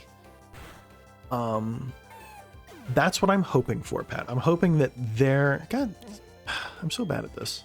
I'm going to send out this one now. I'm really hoping that the majority of the development time was more on optimizing and making sure that the game plays and looks good. Like, can we talk about the stupid pop-in shit that happens when you're playing Sword and Shield? You'd be like 3 feet from a tree and then it'll show up in front of you all of a sudden. Like, I would like to see more of their development time spent fixing that rather than working on, honestly, anything else. They don't need to improve it. There are rumors, by the way, I don't know if you heard, or if you remember, in Omega Ruby and Alpha Sapphire, they added something called the Delta episode, where, you know, you beat the game, things are good, and then some stuff happens, and if you haven't played it, I'm not going to detail it too much, but it ends up kind of spiraling off, and it ends with you getting a Pokemon that you could not get in the original games. There are rumors of a Platinum episode that would be happening at the end of a Diamond and Pearl remake. So like you'll finish Diamond or Pearl, and then you'll get to the Platinum episode where you then go off and encounter Giratina and do some other funky stuff, maybe visit the Distortion world. That way it doesn't turn into a whole separate, like, because like it seems pretty clear at this point that they're no longer doing third games. Like there was no Z version, you know what I mean? There was no Dawn or Dusk version. Like they're not doing anything like that. We didn't get like some third, like Gun version, I think was the meme around Sword and Shield. Like we didn't get Pokemon Gun.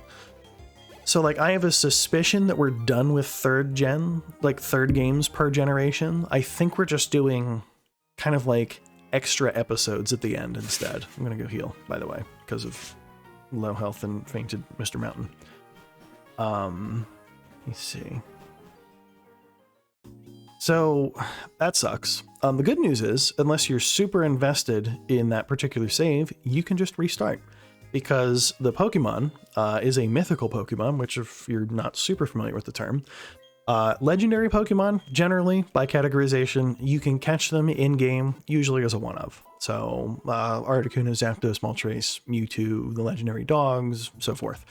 Mythical Pokemon are typically like event-only distribution Pokemon, with the exception of some very rare cases. So we're talking like Mew, Celebi, Jirachi, like Pokemon like that.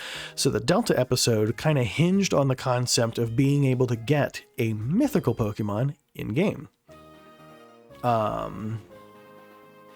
Yeah, and here's the thing. That was the big kind of argument that Game Freak made.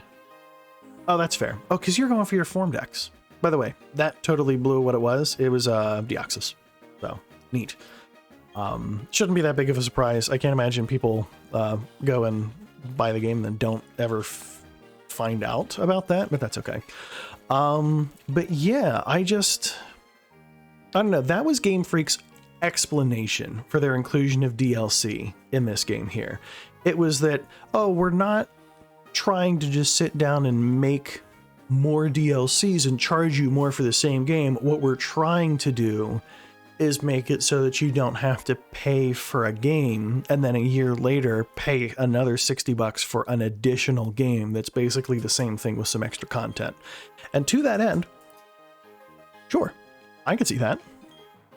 I will be honest, personally, I kind of liked the third game experience. You know what I mean? Play through Diamond version, enjoy the story, check it out.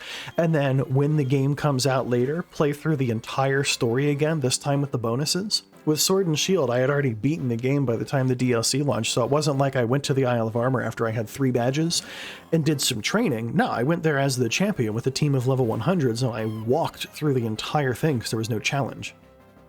You know what I mean? So, like, part of me will always miss the concept of a third game, but at the same time, like, I can appreciate the idea that we don't have to sit there and turn around and pay, what, I don't know, another $60 for basically the exact same game with a couple bonuses, when instead $20 gets you a DLC kit and you're done.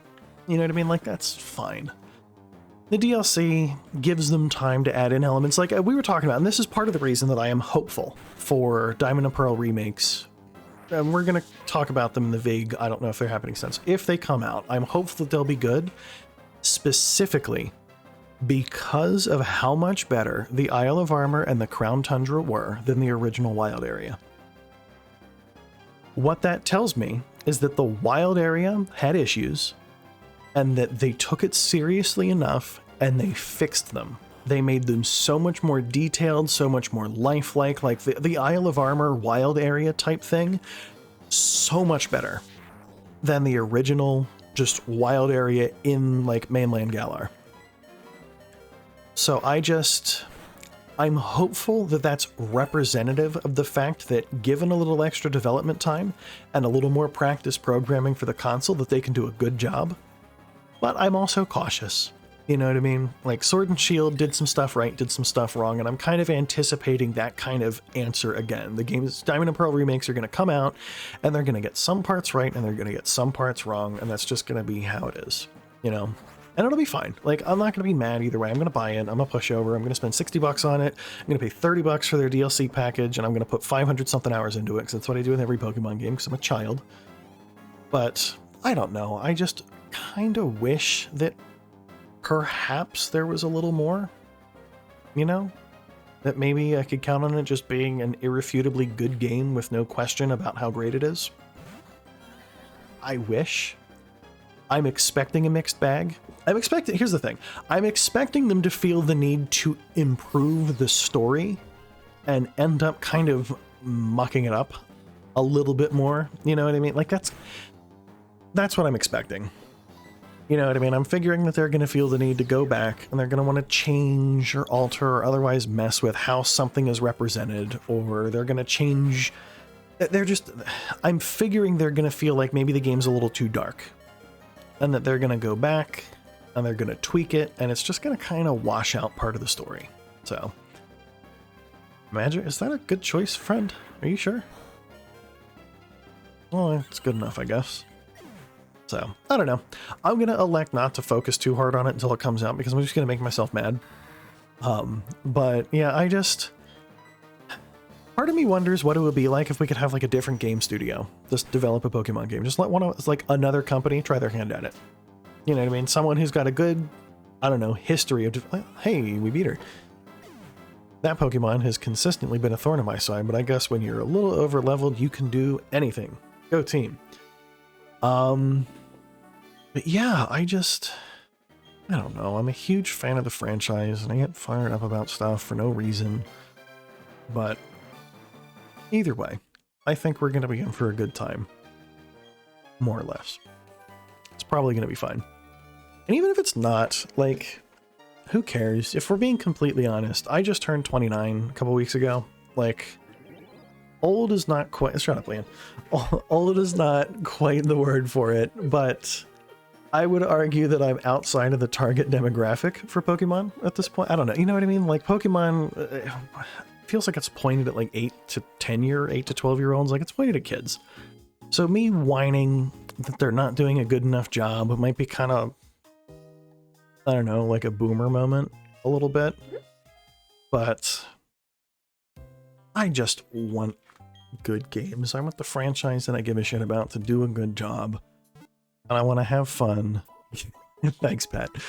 You know, I want it to succeed. But not only do I want it to succeed, I want it to do a good job the way I expect to see it. Ooh, you know what we haven't done? We're going to do this. Hang on. We're going to go down. I haven't checked out my badges since I got them. These ones are scummy. This is no good. I'm going to clean them real quick while we talk about this. This is important stuff. I don't know. I really want Gen 4 Remake. Why did he... Complain for a second about this. Look at this. We just got the 3rd badge. Look where it is. That's not the 3rd spot. When they rearranged all the other shit in this game, why didn't they just like inch that slot over in the badge case? Like, what's the deal with that? Do you think they're going to bring back badge cleaning in the remakes? I know there's another one. I know there's like there it is.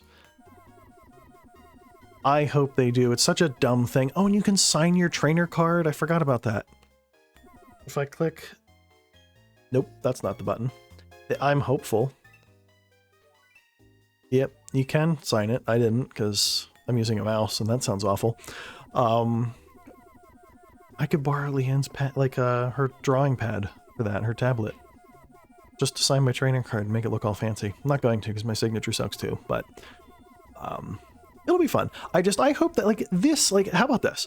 I would like little things that I kind of hope they don't change just because like why take it away are things like shining your badges and do you guys remember ball capsules? I think I was talking with Pat about these last time. There's like stupid little plastic things with the stickers that you could put around the Pokeball and you could like go to the PC and drag and drop little icons and logos and shit. So when you send your Pokemon out, it'll say like words, or it'll do like little confetti pops.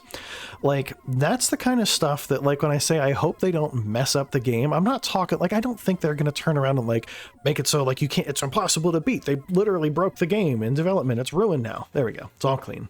My finger is tired. But like, it's stuff like that. Like, I hope they don't take out the shit that people just enjoyed, like the little charming things about the franchise. You know what I mean? It's less about like completely getting major details wrong, and it's more about just unnecessarily changing minor shit. I don't want the fashion thing. I'll be honest. That's the one thing I don't care if they get rid of. I never cared about that stuff though. Like, I can't go down direction. Come on. I have to go right direction. No, you know what I mean? Like, I'm nervous. There's a fight then. I should have walked slower. Alright, let's have a conversation. Yo. Right, so... my friend here in the chat, Mr. Cornera, my starter's named for him, a buddy of mine from Real Life Place. He has an Arcanine that he has brought forward from... John, is it Gen 3 that you got it? I want to say you had told me it was like a Ruby and Sapphire Pokemon way the heck back when. It might have been Gen 4. He's got it in Sword and Shield now, and the thing has like a fire red. That's what's up. It's got like the champion ribbons from like every generation on it now, because he's been able to bring it forward from like way the hell back on the Game Boy Advance all the way up to the Switch. Like, how cool is that? Like, I don't have any of that. I was kind of dangerously irresponsible with a lot of my Pokemon, so like I would just like restart games indiscriminately and just delete shit all the time. So a lot of my Pokemon are more recent acquisitions. He's got ones that, like, his Fire Red came out in what, 2004? I think 2004. So that means he's had that Pokemon for 17 years. That's a bunch. For those of you following along at home, 17 years is a long time to have a Pokemon. You know what I mean? Like, I don't have anything that I've kept track of for 17 years. Makes me nervous to be a parent, to be honest. You see, yeah, and like, so you kind of had to and that's the thing, up until really recently, like, there was no cloud storage or save backups, although I'm pretty sure Pokemon still doesn't let you do save backups online. So, but like, yeah, can you imagine like just bringing that forward the entire, what am I not learning? Aerial Ace? No, don't give up on that. That's a good move. Yeah, learn the attack, friend. How good is that? 40? 35? Goodbye, Tackle. Oh, I remember that, dude. I think I remember you showing up to work that one day with your DS and a Soul Silver cartridge with like little teeth marks all over the one corner, and like it kind of made the crunchy noise when you'd try and put it in the card slot because it was a little misshapen. Oh my god.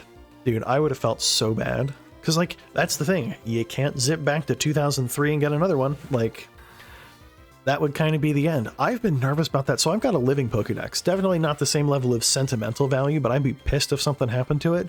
And I've had moments kind of like that where like I downloaded the whole thing into like a DS game back before the Switch was out because I wanted to fill in the Pokedex, and then I thought I lost the game cartridge, which would have been me losing all like 803 species or whatever was out at the time when that was a thing. Like, yeah, that's a big thing. They are very expensive to rebuy. There's actually, if the concern is about getting a Pokemon from them, there are workarounds. Like, you can actually get like blank, and Pat, I think we were talking about a DS version of one of these at one point last time. Like blank Game Boy cartridge looking things with like an SD card slot in it. So you literally just plug it into your computer, put the ROM on it, and then just slot it into that little cartridge and put it into your Game Boy.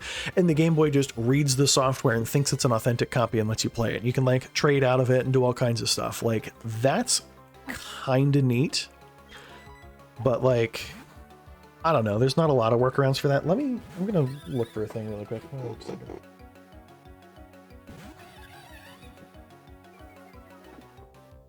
Alright, so that was a little smashy, but we got a bag here with things in it. What is this? What's the wrapper?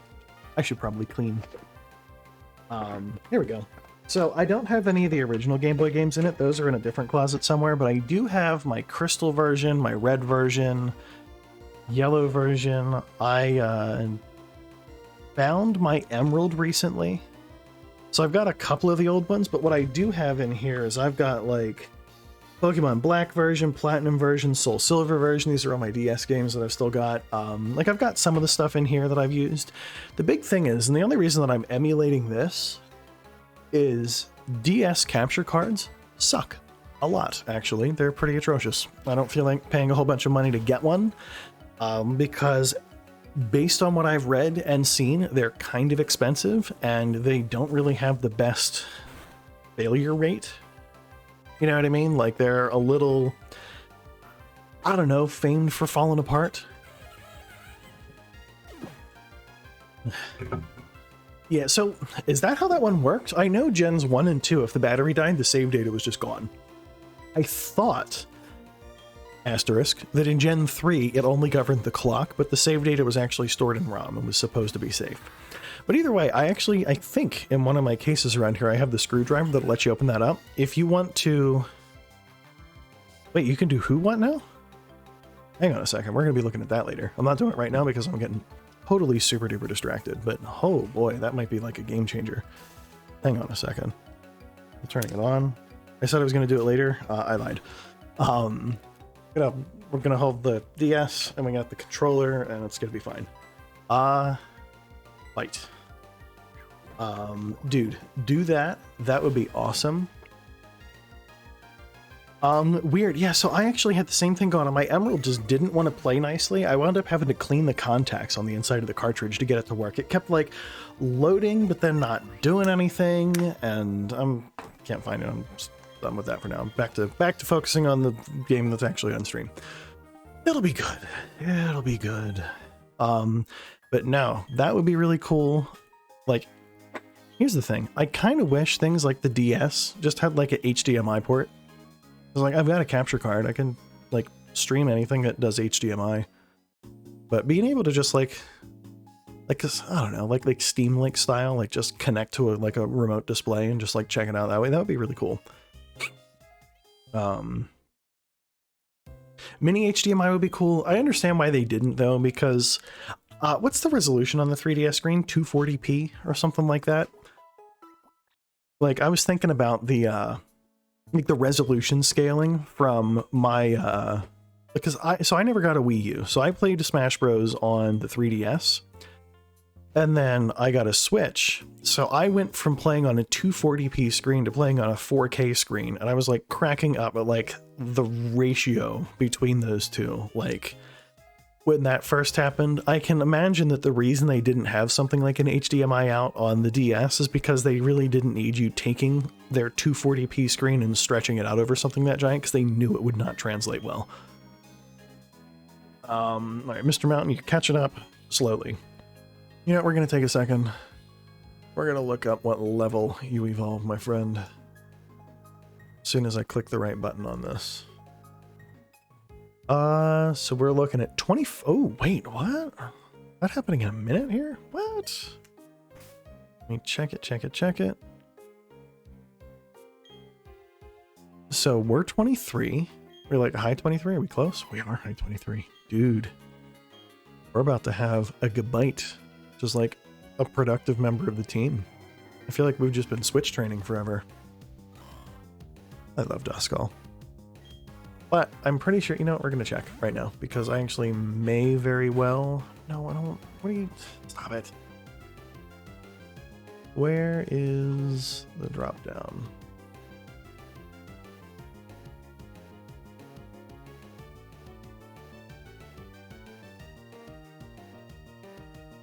I promise I'm looking for something useful. I'm not just totally spacing. Let me click over here. I want to see ghost types. I'm trying to figure out, so I know that Dusclops can be okay. I want to see what the evolution looks like. Oh, it's a trade. So, see, that's what I'm talking about. Playing off platform, emulating is a problem. And that very well might be, actually, Mr. Pat. Because I don't remember Garchomp feeling like completely inaccessible, which is a big deal right now. So let me take a quick look. According to this, yeah, it's 24 for the first form, which, speaking of, let's make progress on that. And then it's 48 for the second one. And 48 is like a reasonable expectation for the Pokemon League. Like, I might actually have a fully evolved Garchomp by the time we get where we're going. Which would be bitchin', as they say. So we're going to try for that. Dusclops is cool. The problem is we've got a couple fast Pokemon on the team, so I don't know if I need a Trick Room Center right now. Well, we'll see. We'll see. I don't know. I think what I'm going to do, and I think I said this last week, but I'm going to do it for real this time. I am going to play through tonight, and then I'm going to take, like, tonight after everything's said and done and I'm, like, offline, I'm actually going to go figure out what the other 3 Pokemon on the team are going to look like. Kind of round out my type coverage and stuff so that we can start catching more, because I don't want to go through most of this game with just 3.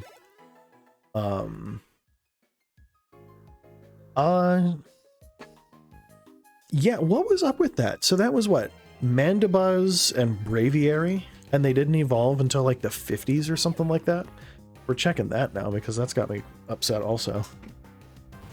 Oh, that's right. This generation was huge too. No, screw that. We're going to go this way. Black and white, fight, Dragon Rage, flying. Sorry, I'm kind of doing many things same time. Yeah, so I think they evolved at the same level. Yeah. Mandibuzz evolves at level 54. Are you out of your freaking mind? And then let me look at this. Check this out. We're going to talk about this. You can't even catch it in like black version. You can't catch Vullaby until level 58 at Route 11, which if I remember correctly is like the Pokemon League. And then you can catch it at a level 25 on Route 4 in Black 2. So they made it like slightly more reasonable. But yeah, that's like I'm going to want to have a flyer before I'm at the Pokemon League. Are you insane? Oh my God. So I am approaching end of night type times. Ooh, it's happening. I'm going to just not touch the controller because I always hit B when I don't do that. So we're going to just hands up.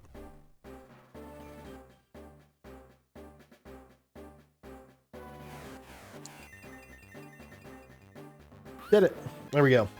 Evolve. I didn't mess it up. Good job, Mr. Mountain. I knew you can do it. Gibite's strong too. Like that's going to be a helpful team member to have. Not that Gibble wasn't, but Gibble was more of like an exercise to try and get the level up. Now we can actually take advantage of what we did. So it's going to be awesome. It's going to be awesome. So I think what I'm going to do is... What's the next town we're on our way to? Salacian Town? I think that's the one that's kind of like over and then up on this route. The plan for me right now is basically get there and then save and turn it off. And that means, yes, I in fact did get exactly another gym badge. So my title was not a lie. I knew it. I believed in myself. Look how much stronger you are. I mean, 40 damage is 40 damage, but like fast, many HP. We're going to keep battling and see exactly how hard takedown hits. So I've got a slight level advantage. That's what's up. All right. Sand attack kind of sucks, but that's okay. Dude, I am really getting kind of excited for this team here. I still intend... So the title legendary for this one is Giratina. We can catch it in the Distortion world. I do intend to catch that. So that's 4 members of my team. Sooner than later, I need a water type because I'm going to need to surf. Bonslam, well, Dragon Rage, it's fine. Ooh, that's probably a thing I should have done. Let me take... We're going to look at things now. Gen 4 Dex. That's not a number 4. Garchomp. There it is. Gibite, what level do you learn the things? Dragon Claw at 33. Yeah, we kind of whiffed on that one a little bit. On the flip side, 33 is still before we're going to evolve again, so I don't need to worry about it. Yes, thank you, Pat. I kind of probably should have glanced at the chat, but instead I chose to not pay attention to things. Dragon Rage. Dragon Rage is fine, though, for now-ish. But no, I don't know. I'm looking forward to it. So I need to get a water type. Let's risk it. We'll see what happens. Dragon Rage again. Go! Damn it. That's my mistake. We'll go heal after this. No, so Giratina, big ghost dragon. I need a water type. I'm kind of mulling over trying to scoop up like a Gyarados or something, but I don't want to have the same water type I had last game because I was playing through Crystal before this, and I took the obligatory red Gyarados because you have to. That's what obligatory means. So I need to decide how I want to handle that. Then I'm going to have 1 slot open, but we're going to have access to more or less all of the HMs. Pichu, yeah, we're probably going to switch. So I got kind of like a dice roll on the last Pokemon, because that's the only slot I don't think has to be something for navigation purposes. But it can't be something like a trade evolution. Float, oh, that's right, you know, we talked about that last time. Floatzel is going to be an excellent pick. I should probably actually get figuring on that right now. I'll do it after the stream. I only have a few minutes left on tonight. I don't feel like spending the rest of that Googling and having you guys just watch me stare at that screen over there, so I'm not even like kind of looking in your direction, but that's okay. We'll look into it. I will figure out what the plan is. We gotta go heal though, because in spite of the evolution, No, I truly don't care a whole lot about what generation they are. If it's a first playthrough of a game, like when Sword and Shield came out, I wanted my team to include more Gen 8 Pokemon than everything else, but for something like this, it's a replay. I don't really care that much. However, Floatzel is a very good pick, and I am definitely here for it. So we had talked about that. I gotta like go look at the chat from last time, because you and I talked about that a little bit, and we had actually come up with a plan that I was pretty excited for a team, and now I'm like remembering that because you reminded me of one of them, so thank you. Oh man, Floatzel was cool. I did not get a Floatzel in my original playthrough. Yeah, let's talk to this guy. Hey, that's a coincidence. We can do some fishing. We're going to go get the thing. Floatzel and Flareon. You know, that does sound right, actually. And we had talked about the trophy garden. That's right. That's exactly it. Thank you. Hang on. Where's my phone? I'm taking a picture of that. Come on. There it is. There it is. We're going to do this. Snap. Done. Picture taken. Now I won't forget. Dude, Floatzel and Flareon, along with Giratina, are going to nicely round up this team and give us the type coverage we need. We talked about that too. Dude, you are a lifesaver. I'm looking it up now because I feel bad asking more questions, but where does one get the gift Eevee? Thank you, by the way, Mr. Officer John. I don't know if you watched SpongeBob as a kid, by the way. We're getting a little off topic here. I'll bring it home, I promise. But every time I say Mr. Officer, I have this urge to follow it up with Professor from that one episode with the things. Let me see. Dude. Thank you for that. I'm gonna give it a like because it's earned it. Where's that one? Scroll some more. There it is. Click. That's what's up. And then I just inadvertently slightly ignored somebody else's messages. Let me see what's up. Sounds good. Have fun. Exclamation point. Go team. I have a Minecraft server that I keep on my computer as well. We're shutting that down for now because it doesn't need to be running. Let's beat up that tree. Dude, that'd be awesome. Because, like, I know you can buy a DS that's been modded to include a capture card, but the option of instead just running it on the native hardware is actually pretty sweet. So I'll have to check that out. I don't know if it's just like software you slap on the SD card and it just does stuff, or if you actually have to like fool around with the console like internally, but we'll figure it out. What do? You fight me? You do fight me. Good. Nah, it's gonna be a good time though. Custom firmware, I believe. Unless CFW is something else and I just made myself sound like a fool. Either way, we're gonna do it. But here's the thing. That's actually a hot maybe. It'd be tempting to just like buy a used one, just like a used regular DS, just to flash it with firmware and just screw around with it, you know what I mean? So like, I do have my current one. Yeah, exactly. You've got the right idea. Because I do have my my current DS like in place the way that it is, specifically because I want to be able to go back and fill in missing slots in my Pokédex, or catch specific species of Pokemon with the right type of Pokeball, or something like that. But getting a second piece of hardware just to fool around with like that, that'd be awesome. So I assume it probably takes advantage of the Wi-Fi connection and just lets it kind of like wireless HDMI itself or something like that. That's really cool. There was actually a streamer, a guy that I watch on Twitch, Small Ant, who was playing a Cookin' Mama game on his DS, if I'm not mistaken. And I think he had something probably pretty similar going on based on what I saw. Because he was definitely playing on the handheld console, but I think he was somehow streaming it, so I don't know if that's what he's got. Isn't he, like, the best, by the way? Absolutely excellent. A lot of fun to watch. One of the people that kind of made me interested in Fullnerama streaming a little bit. I enjoy his personality a fair bit. Actually, if you think about it, if you remember, my original layout on OBS was kind of like I eyeballed his and just borrowed that for a little bit. Since changed. I like this one better because it's got the chat stuff all down the side. I think it looks nice. But I just kind of like went into like GIMP and just put some pictures in and just lined everything up the way I wanted it. It's actually what I did for this one too, but I took more time to figure it out instead of just kind of like smushing the camera in the corner and calling it a day.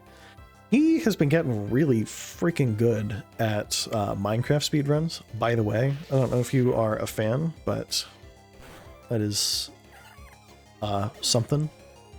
It's actually been really cool to see, because I'm like kind of a half-assed Minecraft player, and watching someone sit down and just haul ass through the game like that is really cool. Let's see...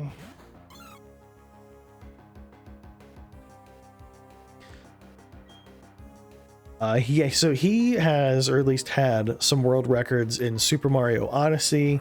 He does like Pokemon challenges, I think pretty much every Wednesday. The one that he was doing recently, he had some like pro player controlling the AI for all of the trainers in Pokemon Red. So they had a hacked version of Pokemon Red that after the player puts in their input, a different person gets to sit down and put in their input for the other side of things. And then the battle goes out that way. And the reason they did it that way is because in Gen 1, the AI actually was like that. It had you make your choice before it picked the move that it was going to do. So that's what he's been doing lately, but he's been doing like every time he goes into a battle, his team's randomized, or like he can't gain experience, or when he gains experience, the levels go down instead of up, like confusing shit like that. It's been a lot of fun to check out his channel though. In comparison, I'm playing regular Pokemon Platinum with no rules except for whatever the game forces you to do. But it's fun. I am tempted to kind of, like, I know he puts on his Discord server all of the modded ROMs. I think he makes available in there in some capacity, or at least the patch that you need to install. Link to the past randomizers. So I gotta ask, would that just randomize which items you get when, or would it randomize where bosses and enemies spawn, some combination of the two? Like, Pokemon randomizers are pretty straightforward. It's either your team or your opponent's team just gets shuffled. What does a Zelda randomizer look like? Where, oh, that would be, so would it theoretically be possible to just like get soft locked by the game because a necessary progression item doesn't show up?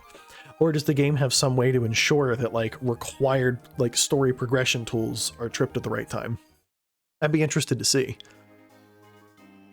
Not that you have to have the answer now, but you know what I mean? That would be for sure something I'd like to check out. Oh boy, we are close. I think we got maybe one-ish battles left. Two? There we go. That's cool. Okay. Yeah, thank you. So that makes sense. I think I saw someone doing like a Wind Waker randomizer where that was happening. They were getting like weird like late game items and chests on like Outset Island or whatever like the starting place is. That's pretty cool though. So like the idea that it's got like certain items that are guaranteed to be achievable by a certain point just to make sure that you don't just get locked in the game. Are we going to have KO right now? Interesting. Okay, I've seen Linkus. I think he's actually one of the people that Small Ant's been like racing in Minecraft. Damn it, Mr. Mountain. You fainted. But yeah, that's really cool. I don't know.